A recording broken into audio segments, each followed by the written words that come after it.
All right, it's 6 o'clock. We'll call the meeting to order. Everyone has a copy of the public charge. Please make sure your cell phones are muted. Do not carry on side conversations, speak when someone else is speaking. Board has reviewed the minutes from the July 13th meeting. Do I have a motion to approve? I'll make that motion. Second? Second. All in favor? We have minutes from a special meeting on July 23rd. Do I have a motion to approve those minutes? Those were so long, I didn't know how to, no, just kidding. Yeah. Go ahead. 2 pages. Yeah, I'll make that motion. Second? Second. All in favor? Yes. And do I have a motion to approve the August 3rd special meeting minutes? That's when the interviews were done. I'll make that Yes. motion, yeah. However you want to do it. Okay. Second? I'll second. All in favor? Yes. We have 2 people who requested to be on, let me do public comment first. Is there anyone with a public comment? 2 minutes. Okay. Well, I just want to make sure that I feel like Hot Springs is becoming a little bit gentrified with all these grants and stuff, and I just hope we're not overstepping our stuff. And I did look at some of the plans for the community center, and there just seems to be bathrooms, and it seems like maintenance stuff will have to work on it, and somebody will have to clean all those. And I just think, half the businesses don't open their restrooms anyway to outside people because there are issues with them. And I was wondering who also pays for those porta potties up by Sarah Joe's. I believe, isn't Rebuild paying for Rebuild's this? been doing that for a Oh, so long time. how long are we gonna rely on those porta potties? I don't know. There's just issues with toilets. Thank you. Thank you, Glenn. Any other public comment? Ike, you're first on the agenda.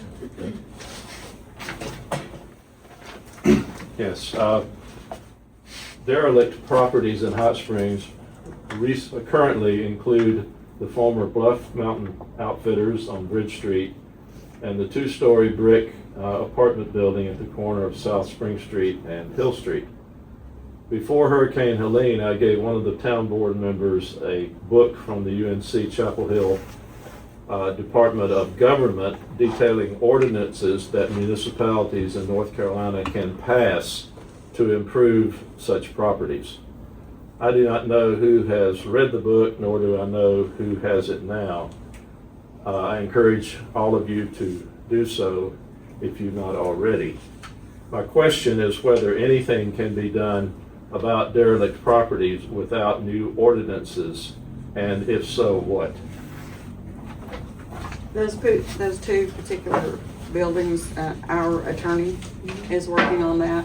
And first of all, I would say that we do have ordinances, that we have state law which enables us to do certain things. And there's activity ongoing with regard to the 2 buildings that you mentioned. For both of those properties I mentioned, or? Yes. Both of them. Okay. And TJ has your book, Yeah. the book on the ordinances. Might ask if there are additional ordinances that are outlined in the book that are not currently in effect here. I only read the first chapter. I know there are 3 levels of dereliction. Well, let me put it this way. I'm a graduate of that university that wrote the book. I think I'm pretty well up to date on the book and the general statutes. Well, I guess my question is whether there are other ordinances that could be passed that are not in effect now here. I think we have all the ordinances that we need. We just have to have the willpower to exercise them. Okay. And that's going on right now. Okay. Both Thank you. properties. Thank you, Ike. John? John Kretschmer, I live 158 Lance Avenue, which is also 158 Appalachian Trail Highway. It's long, but I like it. I'm rising, bring concern for what I think is the speed limit coming around the curve up there, in my part of the hot springs. So what I'm here to do is I'm asking my fellow townspeople to support, the idea of what I'm going to ask, and I'd ask Alderman. With the NCDOT, the method is you can request a speed zone study. It's a speed zone study request. And that's what I've done. So I'm going to read real quick what my request was, and I'll read the response from the NCDOT. So I am formally requesting the NCDOT District 13 to conduct a speed zone study for the portion of Lance Avenue, specifically for the section from the Appalachian Trail crosswalk at the intersection of Raleigh Lane to the intersection of Meadow Lane, where the speed limit reduces to 20 miles per hour. Whereas the current speed limit's 35 miles per hour, whereas the existing sidewalk is 48 inches, which is less than the 60-inch minimum for the NCDOT.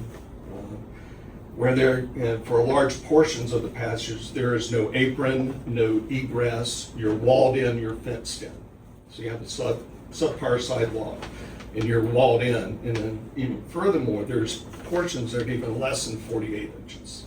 The wall leads in. It gets down close to 36 inches in some places. Human person takes 24 inches. That puts you at best 6 inches, maybe a foot away from an NCDOT snowplow, stuff like that.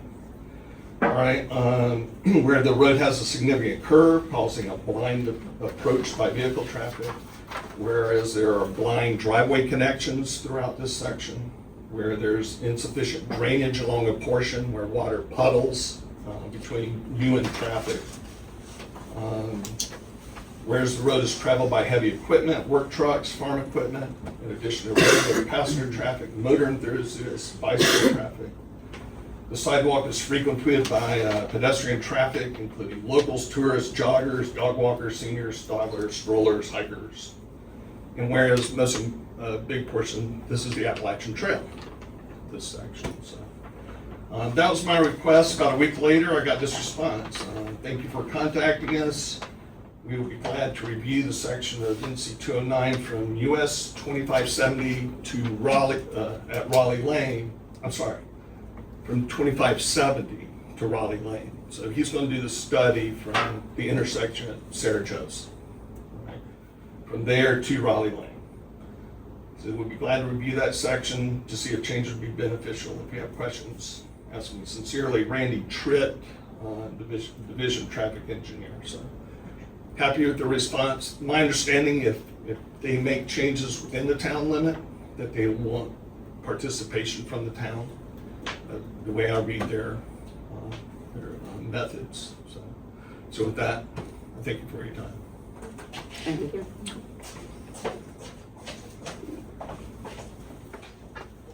Okay, we have Carol Avery here from Loudermilk Church Auditors, and who will be presenting the audit for us. I'm just gonna sit down if that's all right, so I Okay. can kind of have a table.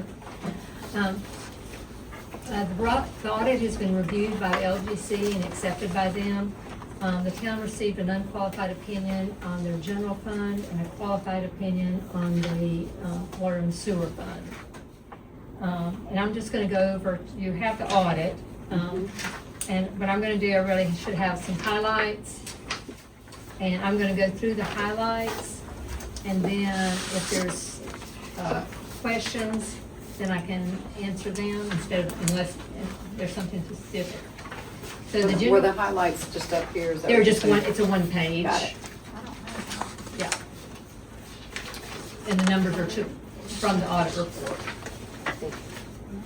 It should be just a one page. Oh. Well, you should look this way. I It's did mine. financial highlights. Okay, got it. Okay. I thought that was. I made mine bigger so I can see. That's totally fine. I just wanted to make sure I had the same thing that you had. So, good. I made mine bigger with my cheat notes up to the side. Good. Okay, the general fund is the main operating fund of the town, and at the end of the year, there is cash and investments of $1.7 million, which is about $558,000 more than the prior year. Your total assets at the end of the year was $1,884,547, which was an increase of $506,000. And the increase is mostly due to an increase in your cash. And the total liabilities and deferred inflows of resources at the end of the year was $482,008, which was an increase of $461,000, right, $462,000. And majority of that is an amount that's due back to the Water and Sewer Capital Project Fund of $380,000. And then there were accounts payable were about $60,000 higher than the year before, and that was due to the purchase of a generator and supplies right near year end.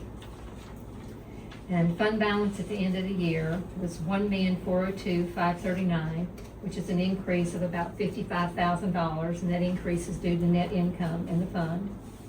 So your total revenue was $1,068,936, which was an increase of about $326,000. Your property taxes were up $116,460, and you did drop the rates, I think, from the prior year, but you had a revaluation, so that gave the increase in the property taxes. There was grants, I think there were FEMA grants that came into the general fund of $124,466, and then you had donations of about $86,700.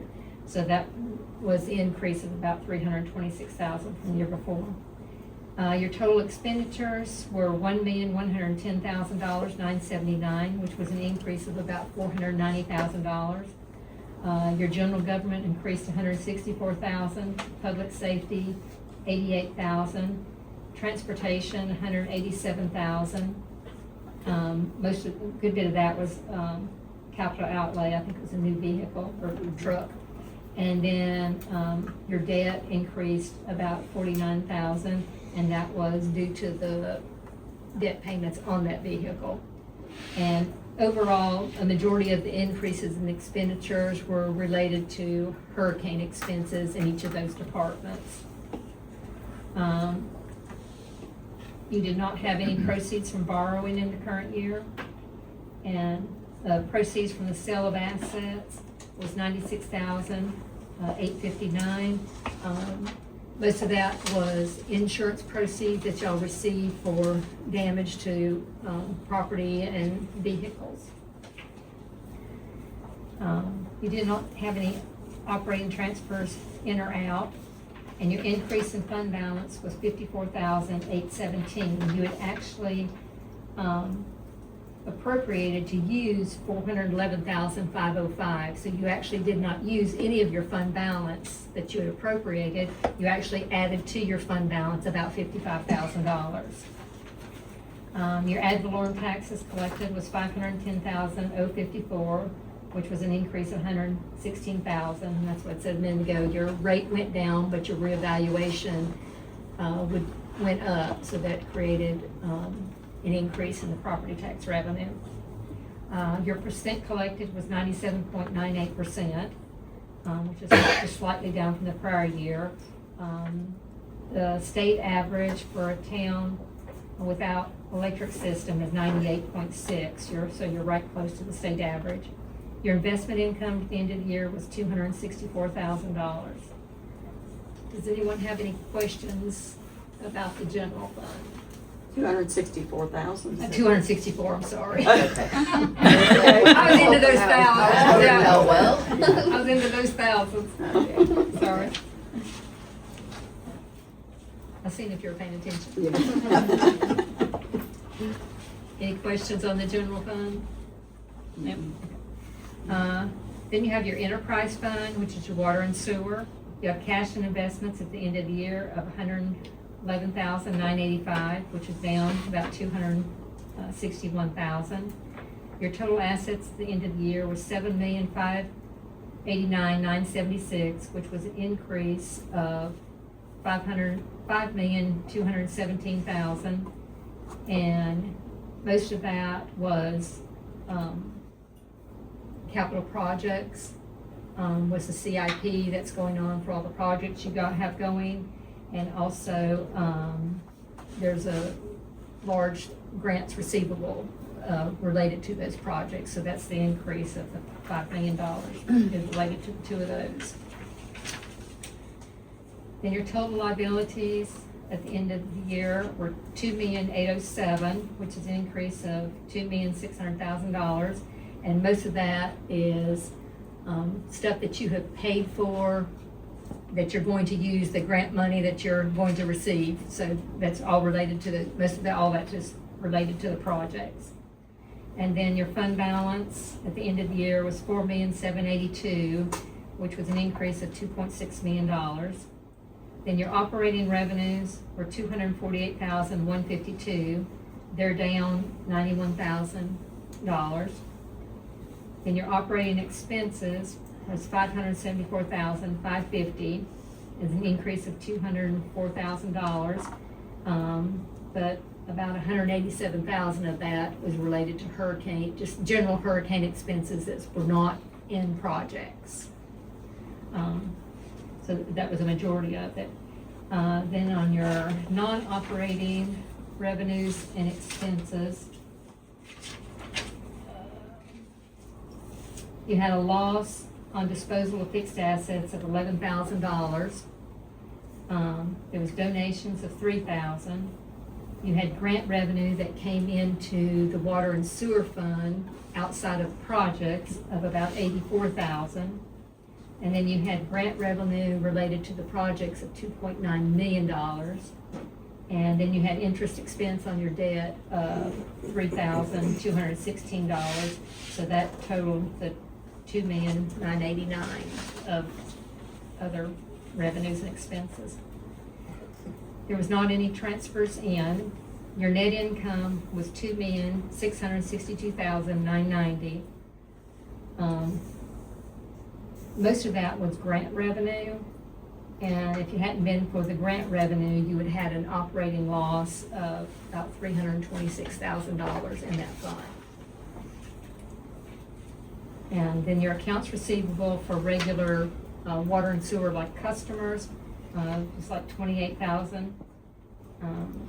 It's down $2,600. There was not any investment income, and your days in accounts receivable was 41.4 days. Does anyone have any questions about the water and sewer? My only question, you said there was the, like, 87,000 that was a grant that was not related to a project? Is that? Well, you have your capital projects, and they're going to be, if you get the audit report, they're going to be on page 45.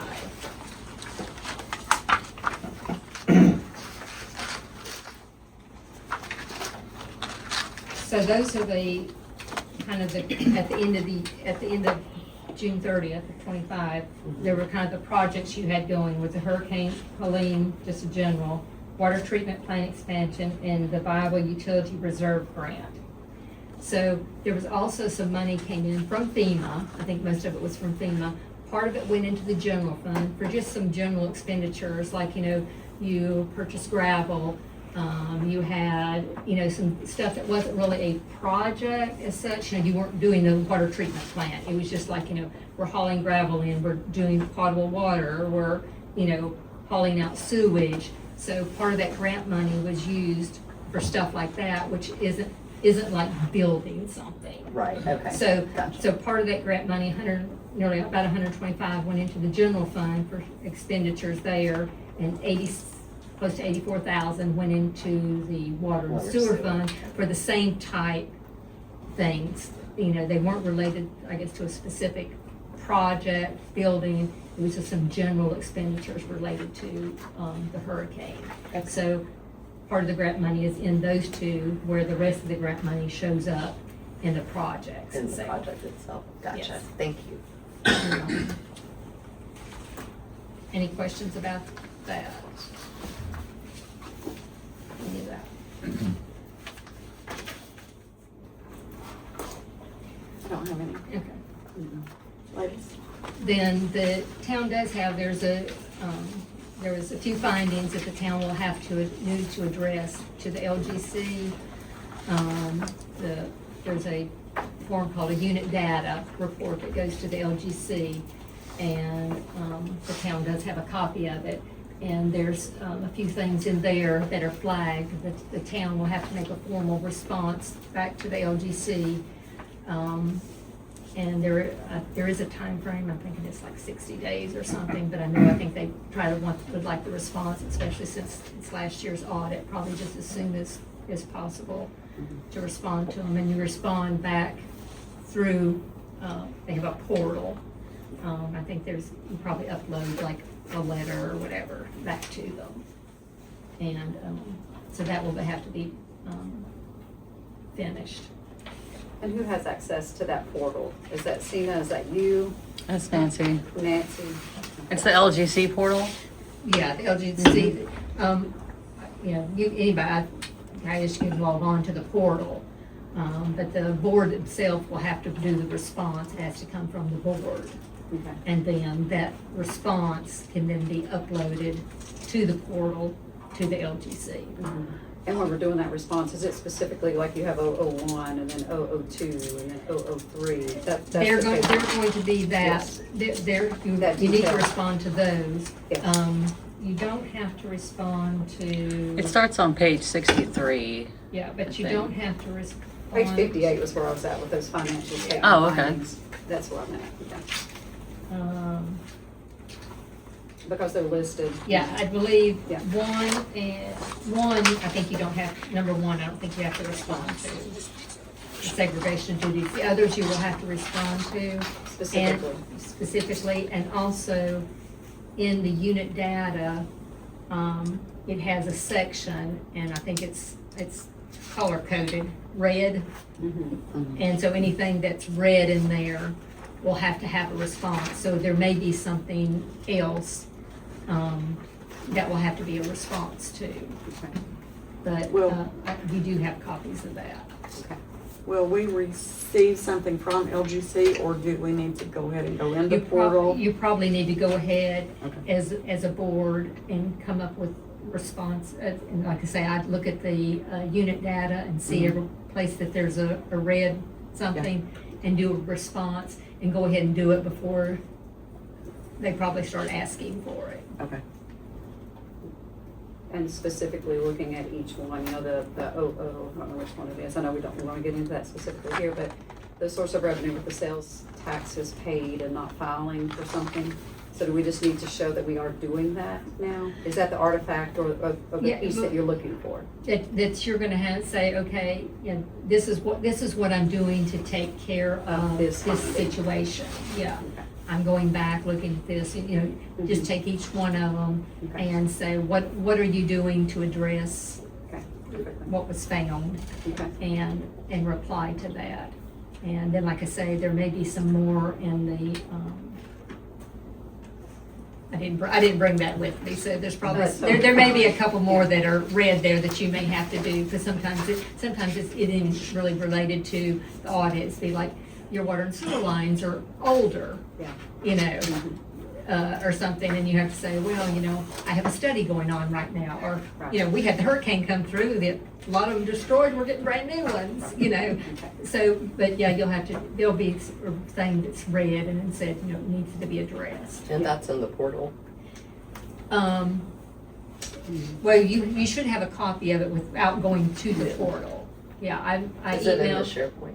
Yeah. Yeah. Do you We have have the it, unit data. Sina, do you have it? I emailed it, I think, to. Okay. It was with the audit report, I think. Yes. We have the same Yeah. email. Yeah. Yeah. So they It's just probably, didn't it's want- probably 30 pages Okay. or better. Yeah, it's pretty late. Yeah, it may be longer than that, because it has most of the stuff in the audit is kind of regurgitated into it, and then there's a lot of stuff, they ask questions and stuff. And then, based on the information that's in there, it kicks out different, you need to address this or find this or whatever. But specifically, you'll have to do the ones that are in here, and then just look to see that, it may be overlapping in there, but there may be some additional. Because those are 7 specific, Right, that we right, would definitely address right, specifically. but then you'll need to look at what the other additional ones. ones as well. There may be some additional ones as well, like I said, I did not actually bring that with That's me. totally fine, and then that would need to be done within the matter of time frame. Like, we need to get on this and do this. We don't wait for someone to say, okay, you need to get this in. It No, needs to be and done. especially since you're already It's already in your done. next Okay. audit year. Yes, Um, because this was not this year, this was. This was a Yeah. 6/30/25 Yes. year. Yes, yes. And where you've got internal control over compliance, and then you have material weakness in internal control over compliance, and then significant deficiency in internal control. The significant is the one that's the lowest, right? Yes, Yes. yes, Okay. that is correct.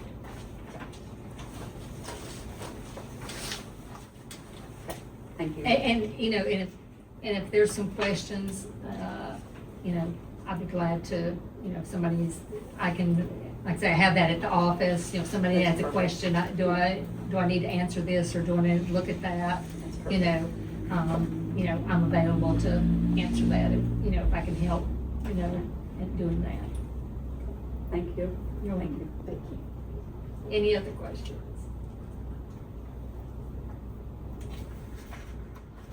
Well, thank you all. Thanks, Thank Carol. you. Thank you. All your years of service. Yes, I am semi-retiring, so. Congratulations. And so, We'll miss you. oh, thank you. And so, we've enjoyed coming up and working with everybody, but, the firm is not, at this point, hiring somebody, so stuff that was kind of farther away, they just decided to, let somebody else kind of take over. So, but I have enjoyed working with everybody and coming up to the town. So, thank you for that opportunity. Thank you. And like I say, I'll be, the lady from your new audit firm is coming Monday to look at stuff. And then I'm available to answer something for her or the town. Yeah, that's fine. Okay. All right, thank you. Thanks, Carol. Thank you.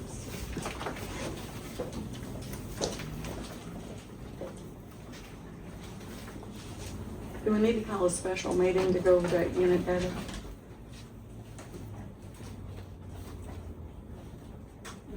I mean, I think if y'all get together to look at it, they would need to, but I don't know if you could just all look at it separately and write up something and then see Just start or saying log in one and- person to Thought go you in might and wanna be respond to those. Yeah, Yeah, I've got a copy of it. I'll it's very look at specific. it. After that, it's very specific as to what we need to put in there. Yeah, Are you in the portal? What are you looking at? I'm looking at this, that's in here, the pages. What is it? Okay. is that the, The action plan or the corrective actions? oh, that's different, I think. Yeah, that Oh, goes, well, that's right after the 001 through 007, because then it goes after page 61, 62, then on page 63. Okay. Yeah. You Yeah, see that's that? right. Yeah. And then they address the 001, the 002, the 003, those pieces. Yes, you have to respond to those, but then the other thing she's talking about is a separate document, Yeah. that unit data. What I just don't want is for us to not, like our next town meeting, that's why I walk in here and everybody's smiling and talking, we've not even opened this back up again. I wanna make sure that we're doing our due diligence of what we're supposed to be doing if we've been given an audit. And then actions we need to do, then we need to make sure that we're getting that done, that's all. I Right. wanna make sure, Mhm. Because that's what we need to do. And one of the issues you have is because the audits are running late, Yes. so most of these findings in this one are the same as the ones for June 2024. But you got that audit so late, you didn't have time to fix some of those things. So, And it's, Tammy and I are getting to look at it for the first time. Yeah. That's why we want to make sure that we get it. And I guess Yeah. Wendy too, this time, this first time we've looked at this audit. Yeah, Yeah. well, Yeah. we Yeah. did the 2023 one. 2024, Yeah. I get 2024. I added the logos document to the SharePoint, the Okay. unit data document, and right about page 22 is where you see like the red block she was mentioning. The first couple of pages are like the financial data that goes over in the audit. And however we do that, and if you're the one entering that in there, then you don't need 3 other hands doing that. Does that make sense? Yeah, I Yeah. think the response has to Yes. come from the town, but who enters Yeah. it we all have access, so. I Okay, I did still send don't, you all the audit. Yeah, I have it. Okay. Yeah. You said it's the first time you'd seen it. Oh, as an alderman, or alderwoman. Oh, yes. Yeah. This is the first audit. Yeah. so I'm still not clear, what do we need to do between the next meeting? I mean, I know we need to answer these things, but are we gonna get together to do that? Are we gonna? In the past, I think the maybe finance Jean officer. did it, or Yeah, did you and finance Jean officer write did it that. up? Yeah. But then you could just let everybody take a look at it and see if Yeah. they agree with it. But I don't know that you need to do a meeting and sit down and come up. Would you like a week to review it, and then we put a response together like next week, so it doesn't linger too long? I know we have 60 days, but 60 days can go by really fast. So fast. So, And it's fresher right now. and we're getting ready to start the new audit, so it would be better to wrap this one up. So we'll give it a week, and then I'll send something to you next Monday. Completely agree.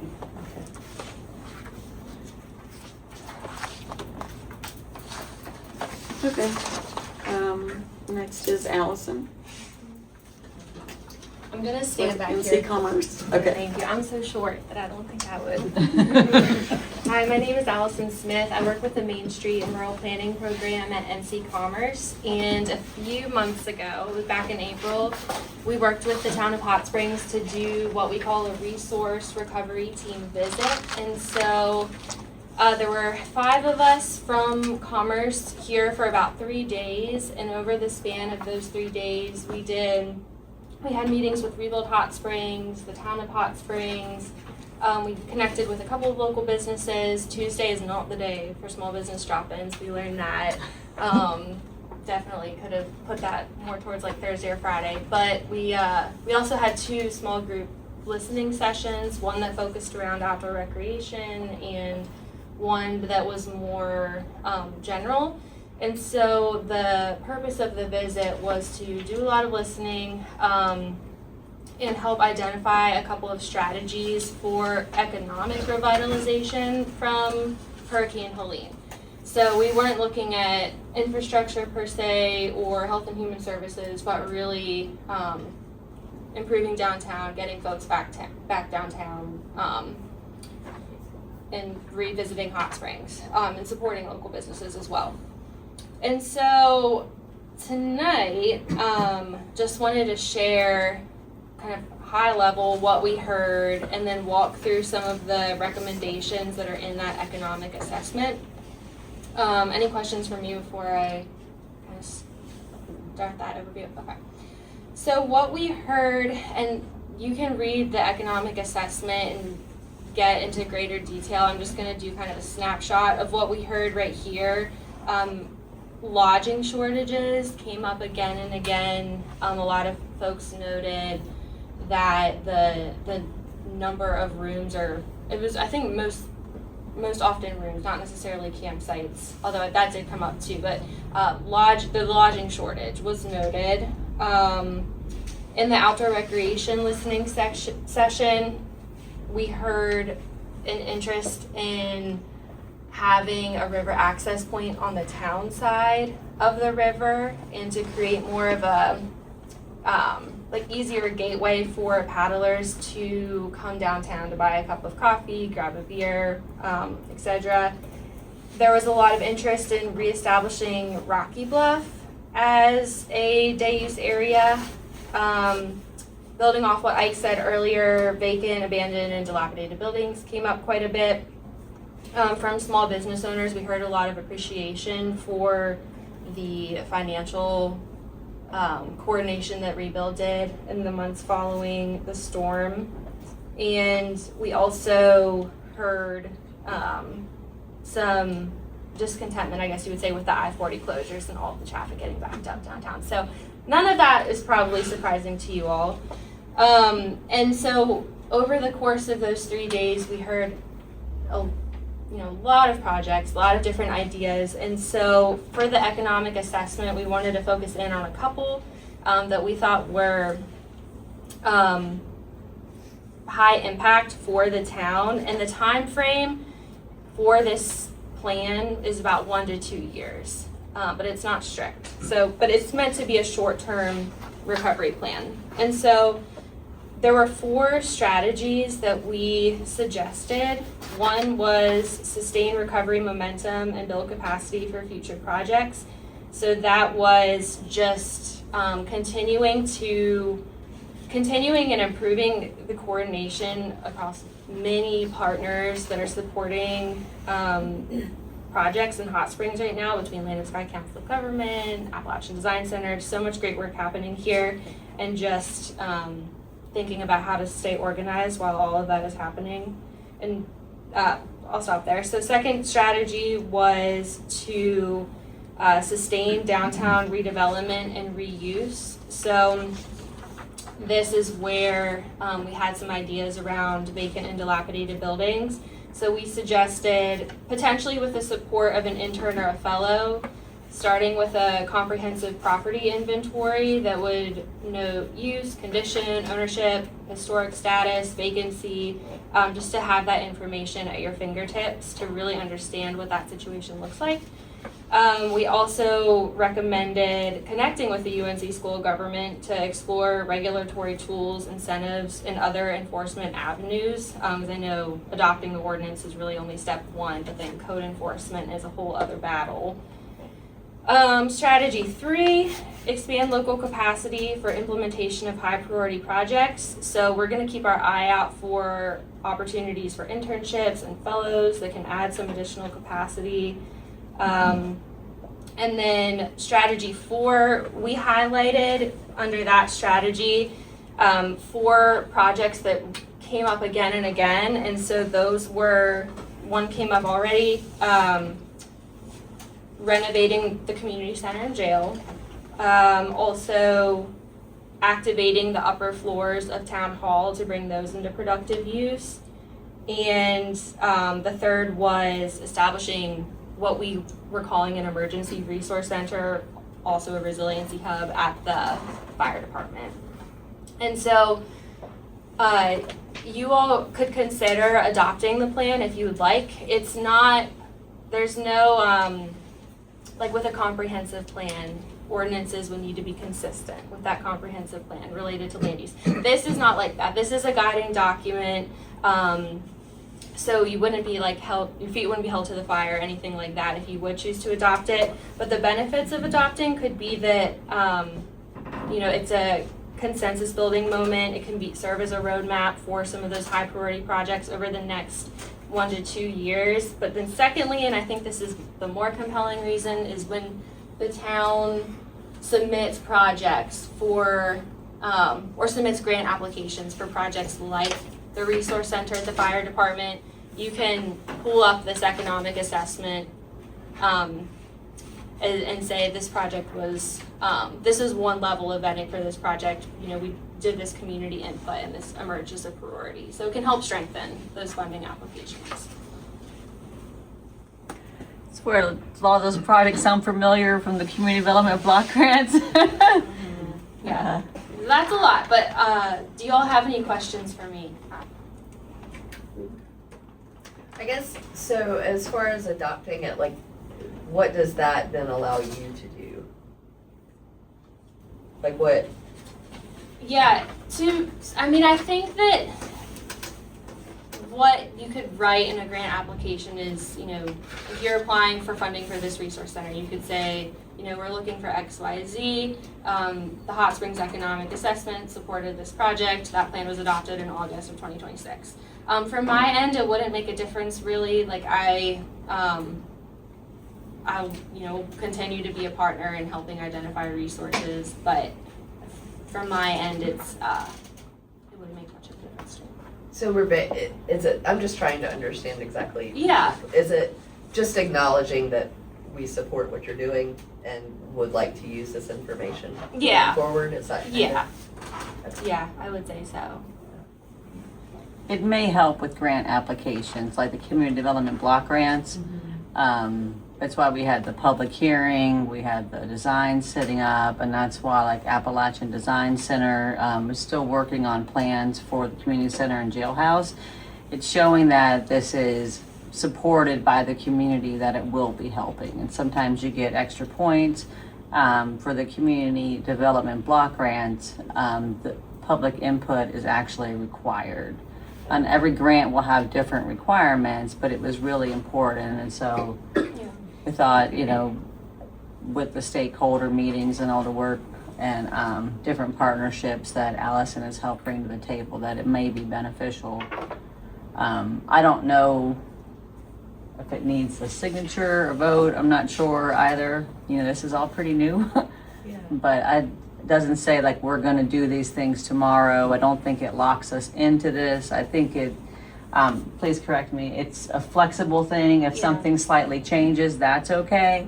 I think it just shows like town board commitment to enhancing, which you have, you know, to the community, but it's just with this, so. Yeah, I agree. I think that just to add on that, the benefit of adopting would say that there's alignment, that these are some of the priorities in town. And is that the grant application we just put in this week, is that for one of these projects? Yeah. Okay. The town hall? Yeah. Okay. Mhm. I remember.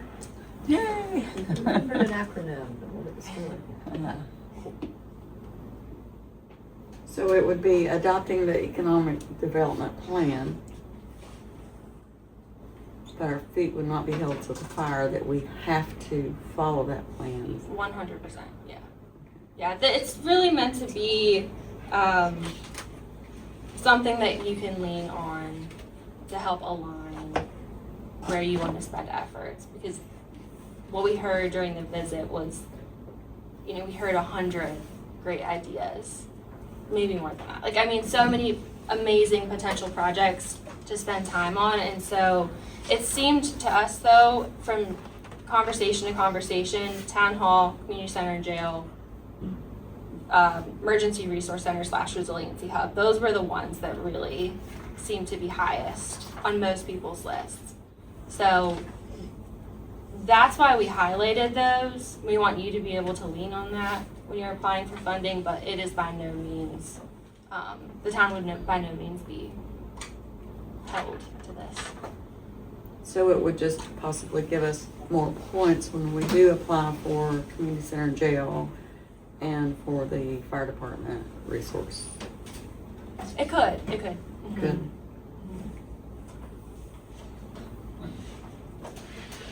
Any questions? Do we have that digitally somewhere? Like what you're talking about is, you've sent that to us before. Yeah, and the document she presented or went over tonight, that is in the SharePoint, and the entire resource recovery one, I believe I've sent out before. But if it, but if I don't mind saying, you know, if we want to see it again, or I think they made some minor changes, or Yeah, to back in July, we can resend it out, no problem. Thank you. Mm-hmm. Thank you. Thank you, Julie. Thank you. Allison, Allison. do Sorry. you need an answer tonight? I mean, can we- No, not at all. Okay. So we could just email you what's. So do you want to go back over that? Or just leave it more of a little changes. I think you said there were a few tiny changes. I think it was just a little bit of wording. It's very similar to what this Well, two-page sorry. document is right here. Okay. And it's just economic stakeholders. I know the town's done several of these studies before, and it's just supporting NC Commerce and the partnerships. I think it's more of like a formality of just, like I said, being in alignment. I think the change that we made in the July draft was changing the wording from resiliency hub to emergency resource center. Other than that, there wasn't like substantial content changes. Okay. And that was due to grant applications preferring the wording. Gotcha. I mean, we've already voted to approve applying for the grants. We have. Mhm. And we use this So, to do the. We may as well approve this. You think? Will this require a resolution or just a vote from the board to adopt it? And then just about. Okay. Okay. I'll make a motion to pass. To adopt it? NC Commerce, is it the NC Commerce Economic We called it the Town of Hot Springs Economic Assessment. Assessment? So I have a motion to approve the Town of Hot Springs Economic Assessment. Yes. Have a second? All in favor? What did we say about economic assessment? Is that what that Yeah. was? Thank you, Allison. Thank you. I always call her Julie first. They work so much together and so well. Okay, so the town hall, second floor town hall, that grant has been submitted. Yay.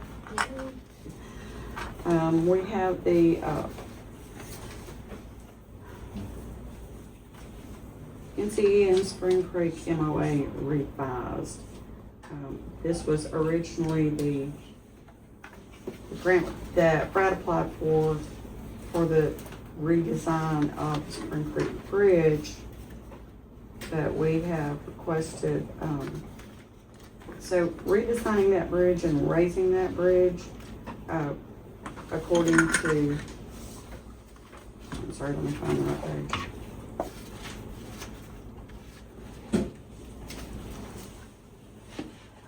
DOT, at least one of our downtown buildings would have to be taken down. So we can't raise that bridge. So what we're doing is, what we came up with is Spring Creek Watershed Flood Mitigation Implementation Plan. So send this to y'all. Have you had an opportunity to When you review it? click on it, it's not, on the agenda, it's not coming up. I can't click, is it in the shared drive? It's in the, Mhm. yeah, it's in there, yeah. Well, yeah, it's here, but it just won't, it says page, or 404 not found.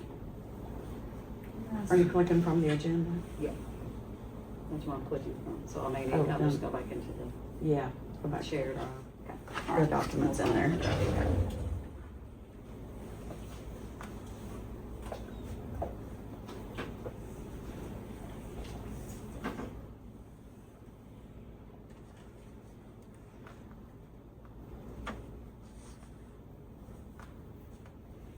Which, is it under, what's it under? NCEM, it's the same wording that's on the agenda. I'd make it easier since it wasn't numbered. NC Spring Creek MOA revised. So the project was rescoped from the original proposal to identify and develop flood mitigation measures throughout the Spring Creek watershed and reduce the volume and velocity of flood water before it reaches the town of Hot Springs. So it's got the same project goals of reducing flood impacts to the Spring Creek Bridge and other critical infrastructure such as Spring Creek Sewer Pump Station, as well as the downtown business district. So we asked Landis assistance in rescoping the grant application. It's now been approved for $960,000. And the Mountain True with Sarah. True. Mountain Valley. Mountain Valley, Sarah Mountain Noah. Valley, yeah. They are also working on this and they have agreed to share in this partnership. They have an engineer working with them. So this could possibly, what they want to do is find a way, maybe to create a spillway upstream that would take the flood water and then ease it into town. So it won't come rushing down all at once and destroy us again. That's amazing. Yeah. So basically, for the backstory, briefly, Brad Guth wrote an amazing grant that we were given by the state. And then it became very clear from Land Sky that DOT was never going to let us design a bridge, that they use their own engineers and designers. And if in fact we did have one, it would take out a good chunk of downtown. So, basically the state let us take that grant money, cause we were like, there were 3 components, there was only really one that we could use, and it was the hydrology study, and the stream mitigation. Yeah. So basically the state let us be like, we would like to keep these things, and then this money you can do, can go to whoever. Mhm. And they agreed to do it. Yeah. Which I just think is so incredible. Super grateful for that. Absolutely. So, I mean, because those are really our choices, stream bank mitigation, and how does that amount of water not get into the downtown? So between Mountain Valleys, which has the feasibility study grant for the spillways, and then this that the state has let us do, Yeah. which is a hydrology study too. So we're gonna find out a lot about Spring Creek. So hopefully that helps everybody feel better somehow. To start to feeling better.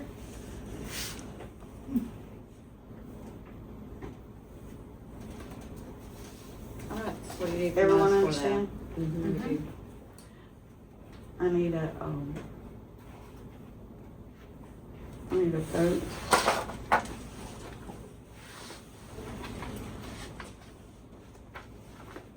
Don't have the resolution prepared.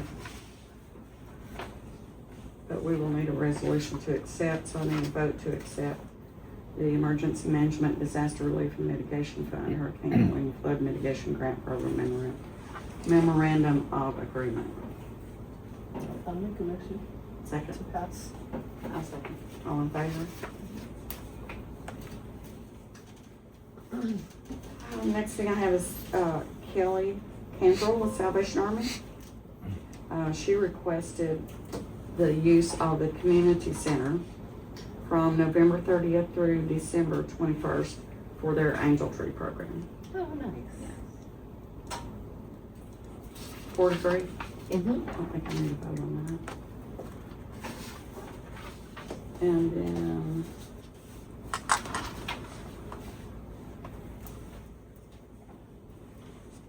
I was reviewing the noise ordinance, and it appears that the industrial zone is not in there, so I think we need to amend the noise ordinance. I don't have that ready. I'd like for y'all to take a look at it prior to any action, because it just needs to be amended to include industrial zone.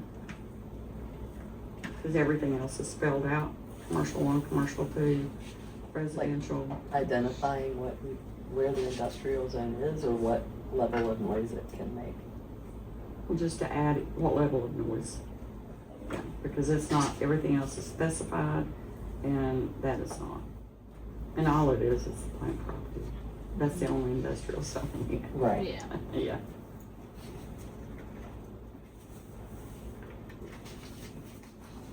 And we have the contract from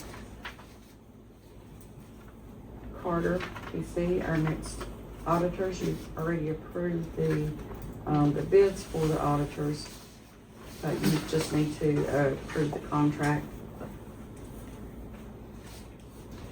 And this is for our 25-26 fiscal year.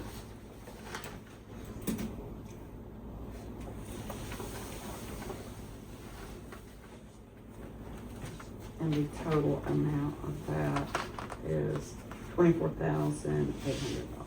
We've already talked about that. Yeah. I'll make that motion. You want to just go ahead and do that?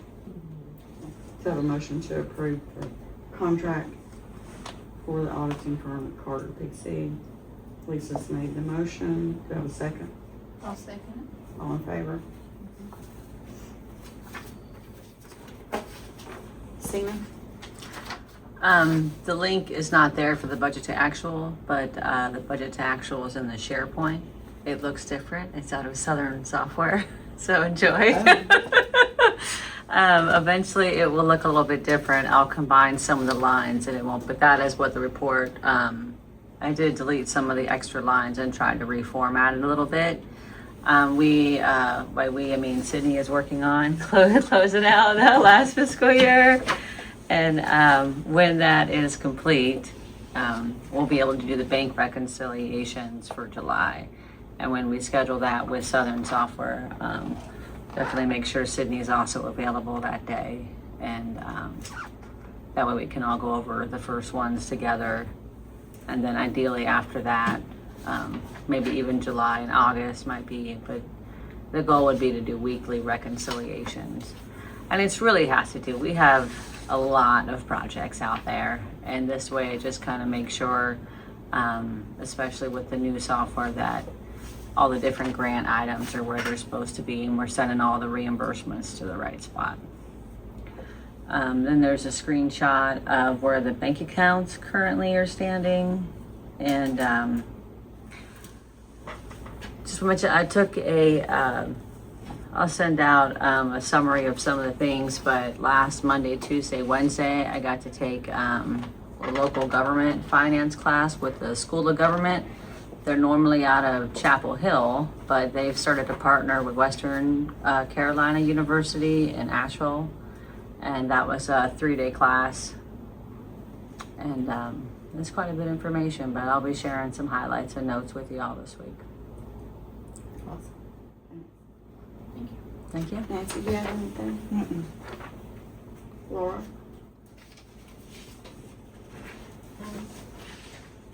I had sent the board information on Locate Plus. That is a business that has information that we need to file with debt set off. And I think you have a copy of their pricing list.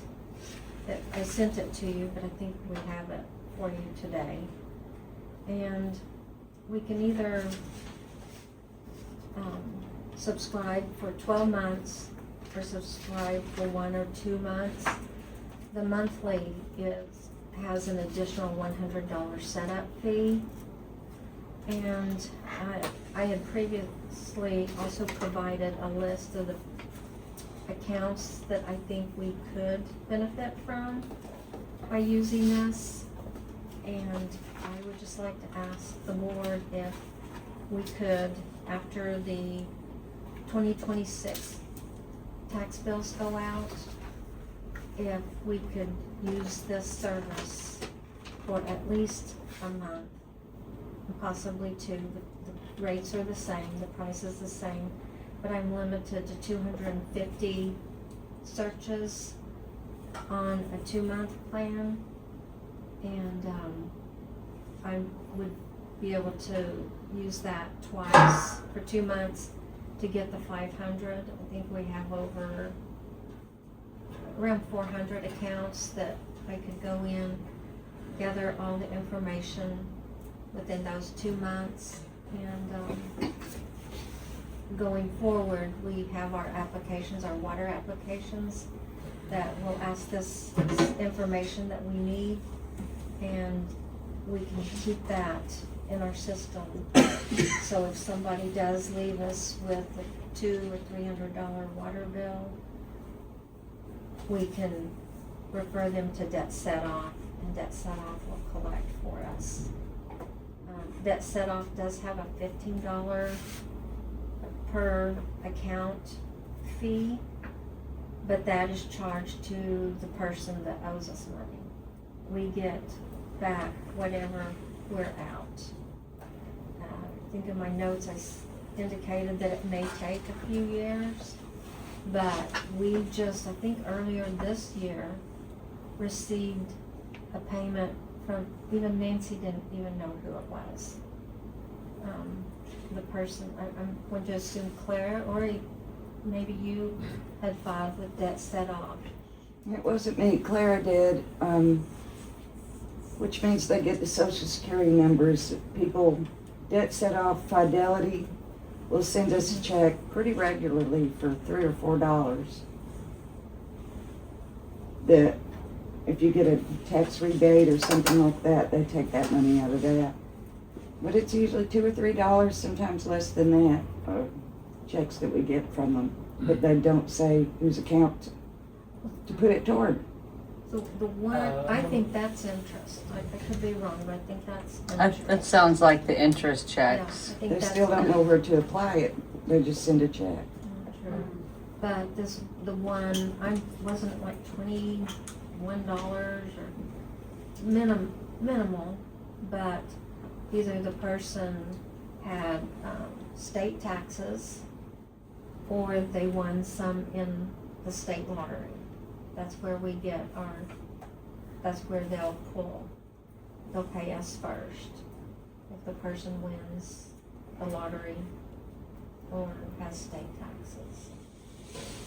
I know when we had it before, it was about $1,000 yearly. That's what I was looking at. The cost says $900, 12-month plan includes 2 free months and no setup fee. Is that what you're talking, or setup fee? Is that what you're talking about? Right, that's the annual subscription, but I think per month I'm limited to pulling 50, going through and pulling 50 sets of dates of birth and social security numbers. So say we do the 12-month plan, it's $900, do we collect more than you pay? I think that's the question. And So you know what we collect off of Fidelity, right? Yeah, I think in March you got $259. $259. Yeah, and then those small checks are the interest on that. But yes, I don't know. I think you'd have to look at what your potential, what you could potentially pull with what it's gonna cost. So like we paid $900 to collect $400 on the negative $500. Just so Right, but part of Laura's question is, Yeah. could we do the month? the month Set to up. month is $600. the month Is that- the month is going to be just a couple of $100 less than the annual. Okay. It's $600. Yeah, month to month is $600. But I don't think you guys have it, but this is the list of the accounts. The blue is water and the brown are taxes. And, I've separated both of them out by accounts that I feel certain we could get something back. The second column is, I don't know. Do you know, let's say we did a year. If they recover that money in 2 years and we've subscribed to a year, do we still get that money? Yes, Once we aren't still actively working with them? right, Okay. that's That's kind like of what I was- Nancy was describing? right. Okay, gotcha. She didn't file for it, I didn't file for it, so it had to be back when Claire was here. And, when the blue got checked. Did you want to say?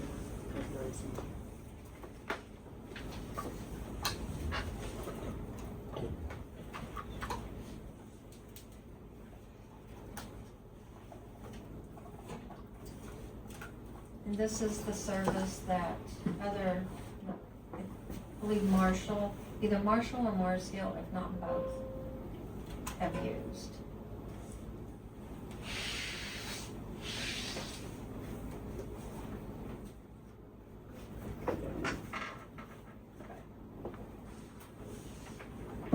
So they would either have to be receiving a state income tax refund or have lottery winnings. Yes, yes.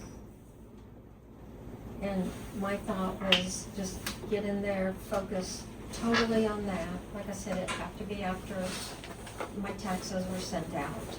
But just focus on getting social security numbers and dates of birth for our accounts. And what I would do is I would pull the information for the water accounts, because those seem to be accounts that we get left with more frequently. And then from that, I would go into the taxes, and gather the information that I hadn't pulled from the water. And then I've been told by a couple of people, and I still want to say it's Marshall, that you wanna do it right before tax season. You wanna file right before tax season. That way, your information is with debt set off. And they can pull from taxes that are filed January and February through that April. So this would just enable you to get social security numbers and dates of birth, and then the actual debt set off would go to the free Yes. North yes, Carolina debt set free off service, program. yes, But would just be paying for social security numbers and dates of birth. yes. And how much is that?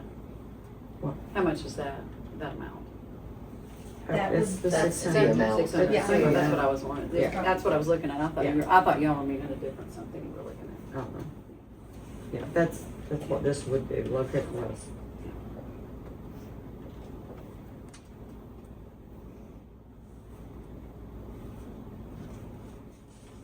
Discussion, ladies? I mean, I see the benefit of it as long as we're gonna end up with more than we spend. But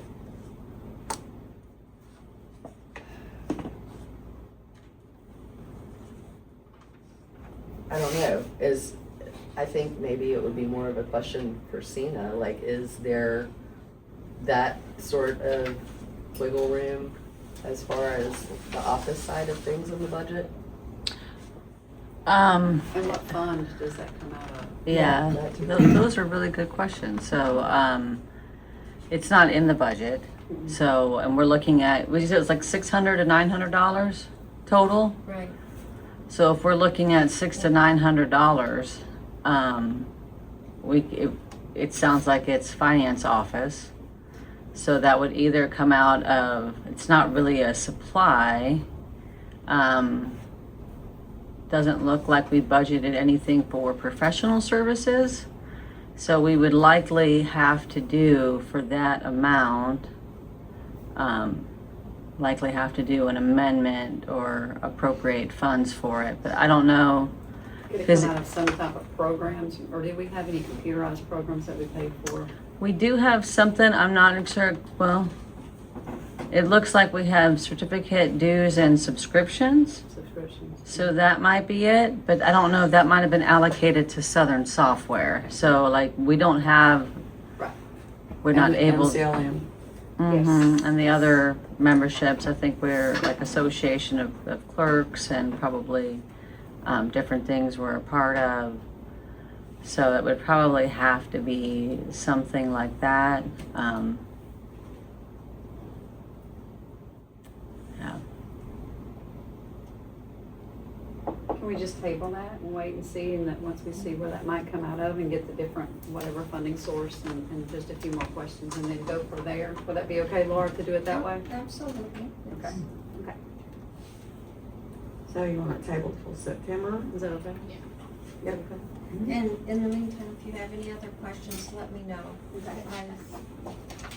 I've done my best to question them to death. Yeah. And so I have a lot of answers.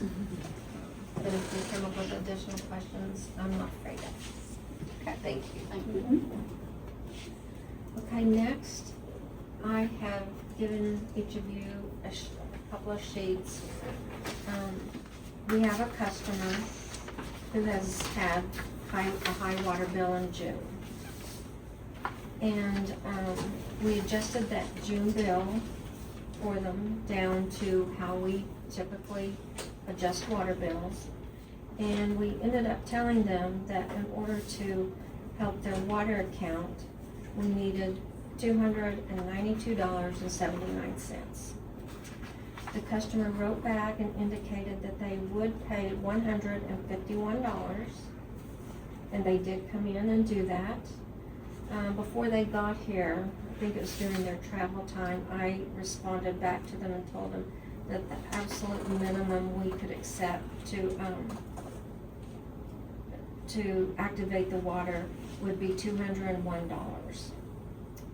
I did tell them that and that 201 took the adjusted June water bill down to the base rate. So I told them that I would bring the $91.79 to the board to see if the board felt like the customer would not owe that, or if that amount would stay on the customer's bill. So basically, the customer is asking that the $91.79 be written off for them. And that would be her second adjustment for this year, Yeah. because the June bill was already adjusted. Right. Oh, true, yes. So I'd say no. I mean, I'm sorry for all the confusion, but I've read through all of that and other emails, and I just think there was a significant amount that was adjusted already. I do think it brings up the fact that we need to finalize the water policy and get it online, just so there's not room for questions like this. You know, who's responsible for what, where. And was the adjustment for, because I've read through all this too, Laura, but I was just thinking, was the adjustment for just clarity? Or had they used the water and they just wanted an adjustment? Or was, like, what was the rationale for the second adjustment? The second adjustment was just to get them to pay. Their water had been turned off. And it was to help them get to a level where they could pay, feel a little more comfortable that we were trying to work with them. But I was not willing to forgive, to say, oh, okay, we'll just write that off. It's like, no, that's not. I felt like I told them that that was not my responsibility, that would be up to the board. And they understood that. Whether they'll still come back and ask for more, I don't know. I sent you. Yeah, you did. Okay. Thank you for that. I just wanted to make sure. So, Okay. Thank you for that. you're welcome. So I just need to know about this. This is all I was willing to talk about. Yeah. I just kind of agree with Wendy on that one. I mean, that's the second adjustment. I was just trying to know if water had been left on, or if it was a faulty something, or what, but, There's a dispute as to whether it is a leak on the resident's property or a leak that the town has created doing work near the resident's property. And it is from her meter to her house. So Right. It's her responsibility. That's where the issue is. I mean, the water, our water, town water, went through the meter. Yeah. Whether that be to use or to that leaky situation that was told off and let know and documented and whatever be the case, till it was fixed. And then that's where some of this hangover is coming from. But it went through the meter. okay. Thanks. So this remains on the person's account. Thank you. And that's it. Wendy, is there anything for entertainment? I haven't even seen Sarah Jo. Cameron? For the fire department? Just to inform the board, we had a meeting with Duke last week over the solar farm. There's changes that's been made, not with the solar farm, but how we take care of it, as far as if something happens. They kept reiterating that there's still no change as far as there being any harm to the public or anything like that. When it was first put in, they put a dry hydrant in. If something caught a fire, we do not go in. It's under a gated system. We tie into that hydrant, we flooded the system. Now that has gone to be taken out. Studies have showed, do not put water on it, let it burn. What burns from the batteries themselves is non-toxic to humans. It's just gases that is produced off by the batteries being burned. If we put water on it, it's just gonna prolong it. So basically, if it caught a fire, If we put water on it, it would take days. If we don't do nothing, let it burn itself out, 4 to 6 hours. Basically, no change as far as what we do with the public. We just keep my French rubberneckers away, let things progress along, fires contained, they come in, they restore everything, back to business. But that was the whole changes, as far as what's going on with the solar farm.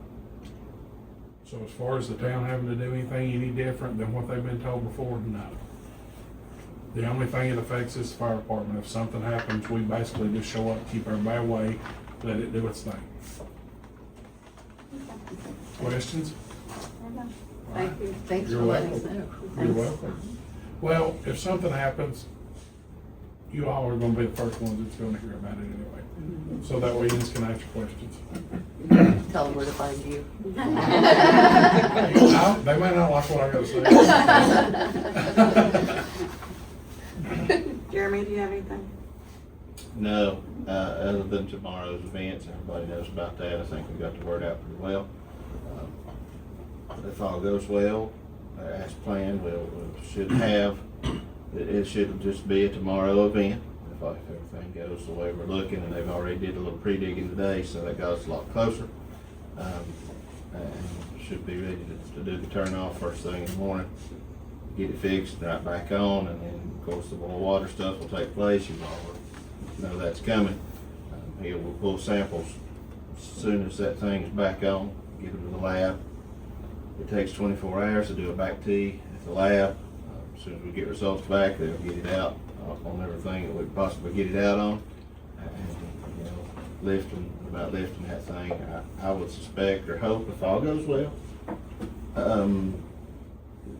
Wednesday evening late or first thing Thursday morning, just depending on how things goes getting there.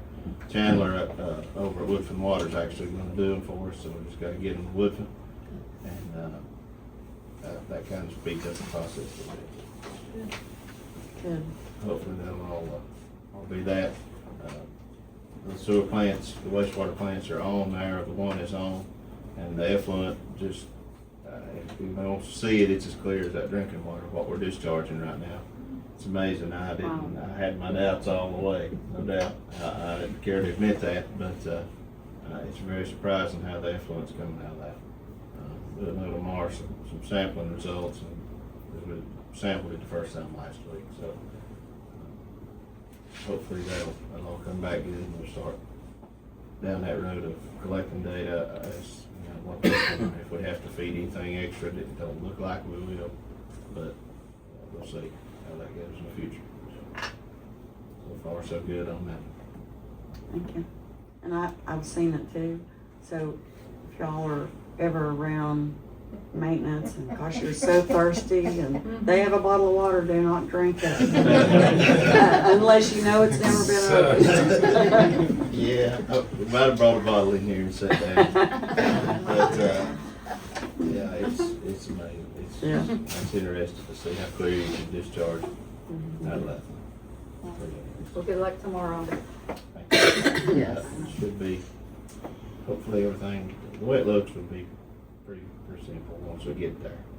They got close today enough to tell kind of what's going on. So. And also a quick update, I guess, on the river. If you hadn't noticed, the water line is pulled. It's through. They'll start getting ready. The city had the stuff ordered now to do the connects. When that gets delivered, they'll be ready to start tying in on both sides. This side will take a little bit longer because they've got to come up through the spa ground a little bit farther to get on the good pipe that we want to get on.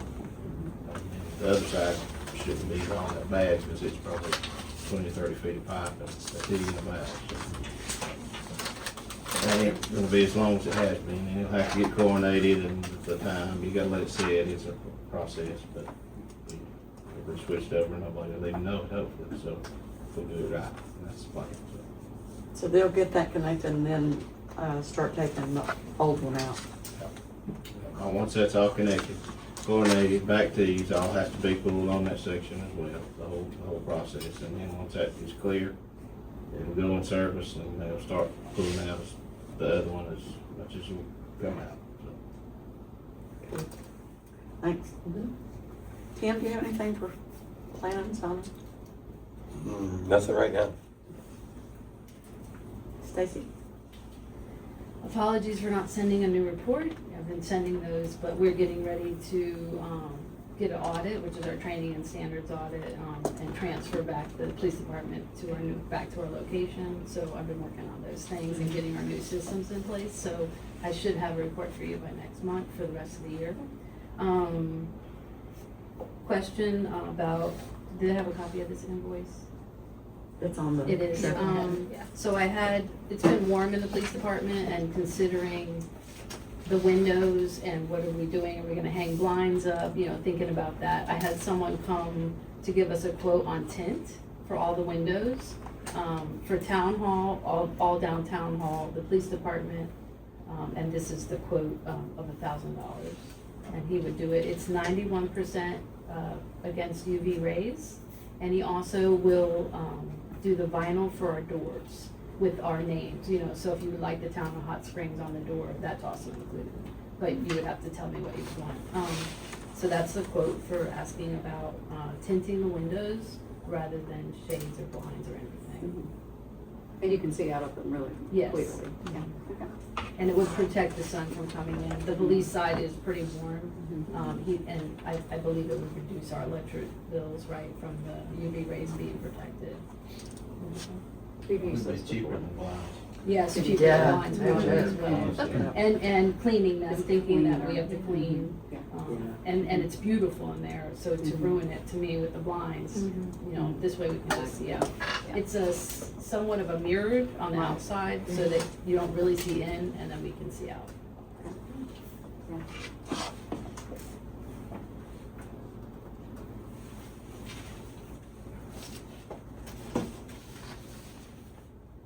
Do I need to vote on that? Is it in the budget? In It's the not police department budget? It's not something we budgeted for. I was looking under governing body, but we don't have enough either in supplies. I guess it would have to come out of police department or finance. I don't know if we would split it or something, because it would be, Yeah. it's for The police whole- and it would town be for the hall. whole- It's Yeah. the whole, For so it would both. match. Both. You know, you want 500 it and to match. 500. Yeah. You wouldn't want that. Yeah. 500 each. 500 each, I think. Yeah. Do you need a motion for that, or what do you want to do? There's even a building maintenance for the police department, and there's probably one for finance. We could put it under there so it doesn't come out of supplies, 500 each, and then that leaves 500 each for future building maintenance for. Yeah, that sounds good. I don't think we need a motion, right? It's in the budget. Thank you for getting us.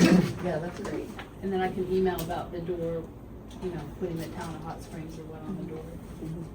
And then I have, so I had asked previously about getting the police department's cell phone and MiFi to FirstNet AT&T.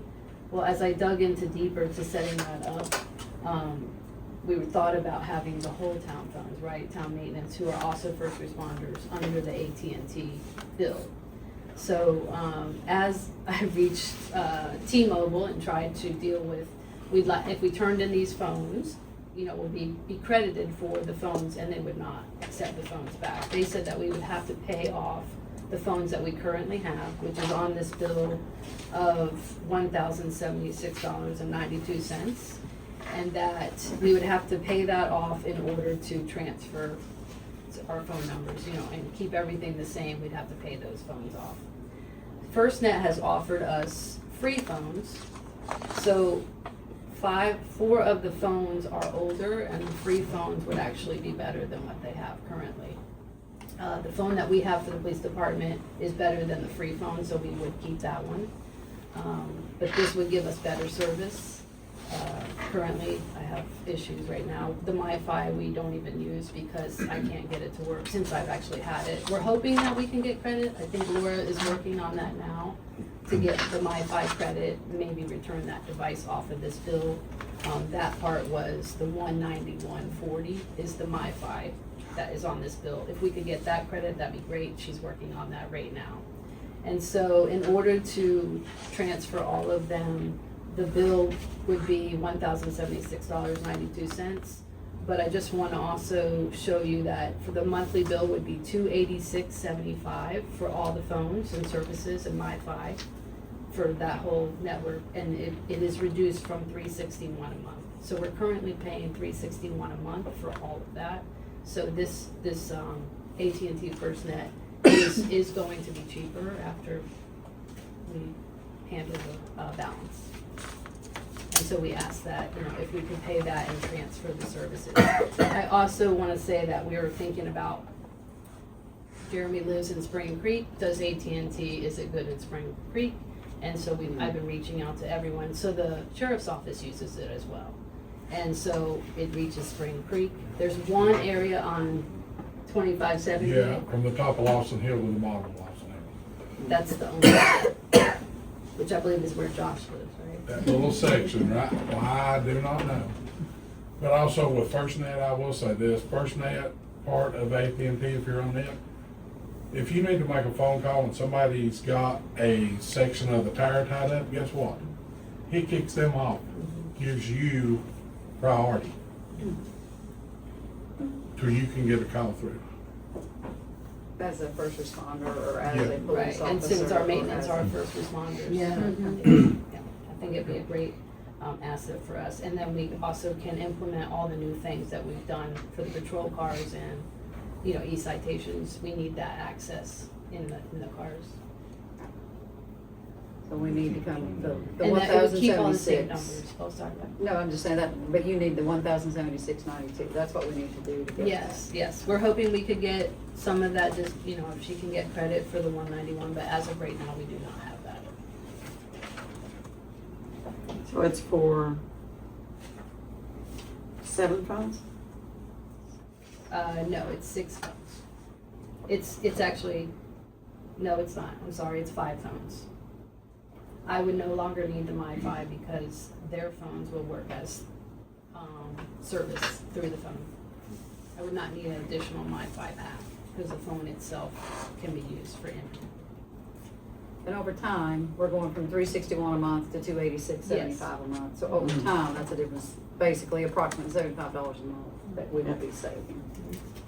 And if the phone is damaged, I've also questioned that.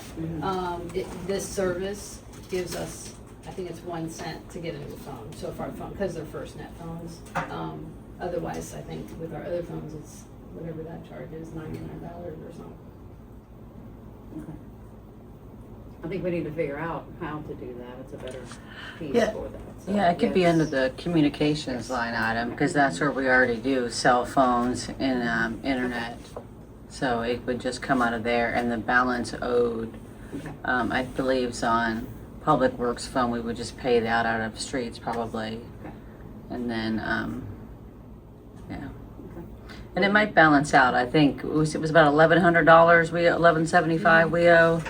If you divide that by 75, it comes out to about 16 months, so we might be slightly over, but who knows what the internet will be on those, so I don't know that it's consistent. So it might balance out perfectly the rest of the year or be slightly over, but in the long run, we'll be able to communicate. And Stacy, right, did you say something about the e-citations or like where have been a requirement, but we're not able to utilize that service for maybe like 3 or 4 months because of the phones and the MiFi? It's not a requirement, but the Oh, service, yeah, okay. but, our accident reports, those things go through, yes. Mm-hmm. Okay. Do you need a motion for that, or what do we need to do? Just agree to that? Or?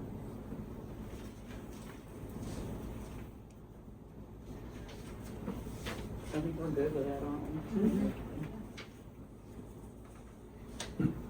we? That sounds good, thanks. Do we need a motion? Do you say it's in the budget? I'd say right now it is in the budget. Yeah. It's early enough that there are funds in the budget, and with what's owed and the savings, it'll probably likely equal out this year or be a difference of maybe like 50. It should be really small if it goes, communications goes over, but it might not. For what we're saving with US Cellular, T-Mobile, whatever. Mm-hmm. So the funds are there in the budget, so. Awesome. Thank you. And I want to let you know I'm getting ready to go actually door to door, the part-timers and myself, and we'd like to bring we're gonna bring letters to residents, just to let them know how to communicate with us and provide that information. I've had a couple issues, someone calling me when they maybe should have called 911, you know, just trying to make sure I put that out there. And just welcoming, you know, us back to the department, so. And then I also want to do the same for businesses, and maybe have a meeting for businesses to talk about safety or anything like that. That's really cool. Yeah, I've seen it. Your results, great. Good. Thank you. Thank you. Thank you.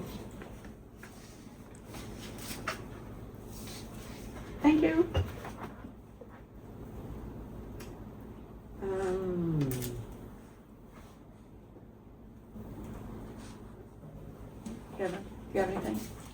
I mean, just to piggyback off of safety, next month is FEMA's National Preparedness Month.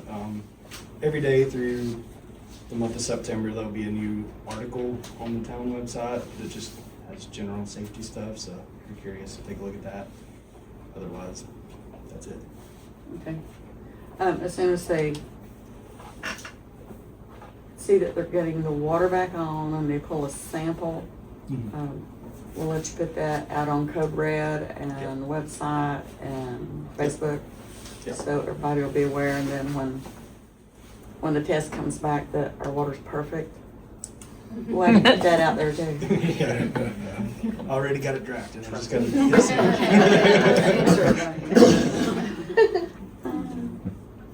Laura, did you have anything else for taxes? I got the scroll today, so that Are you excited? is the first thing that lets me start working on the taxes. In the past, it's taken me about 3 weeks, 4 weeks to get the bills out. So hopefully with time I've kind of gotten process and speed and can get them out more quickly. Yeah, I've got the scroll today, so I'm excited. I like that's doing stuff like that. Okay, thank you. Ladies, do you have anything? Wendy?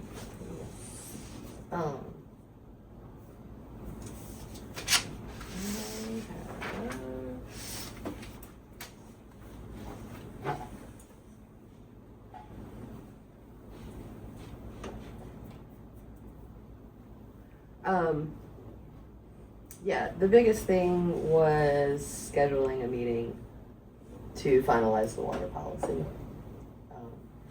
which, I mean, we can get together and figure out when and you can post it.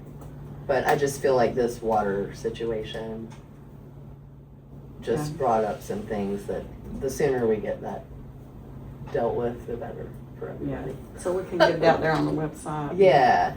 Everybody can know what's expected and exactly what they can do.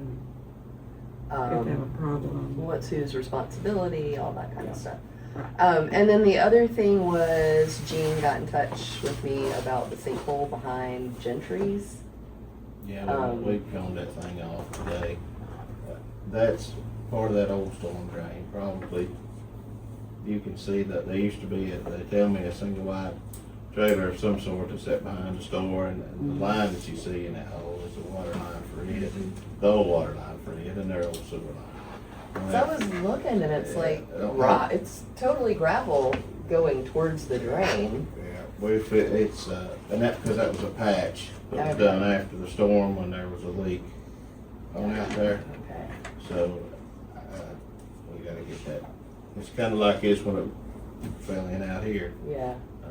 Same kind of thing, so we just gotta get it dug out a little bigger, patch up pipe and. Do you guys have like, I feel like on my road when there was something like that, you had like a metal plate you kind of put over it? Yeah, we gotta put your stick. Could we maybe do that instead of the hole? I think a child might fall in it and that would be terrible. Okay. Good. That was it for me. Okay. Do I have a motion to adjourn? Make a motion to adjourn. Second. All in favor? Thank you, everyone.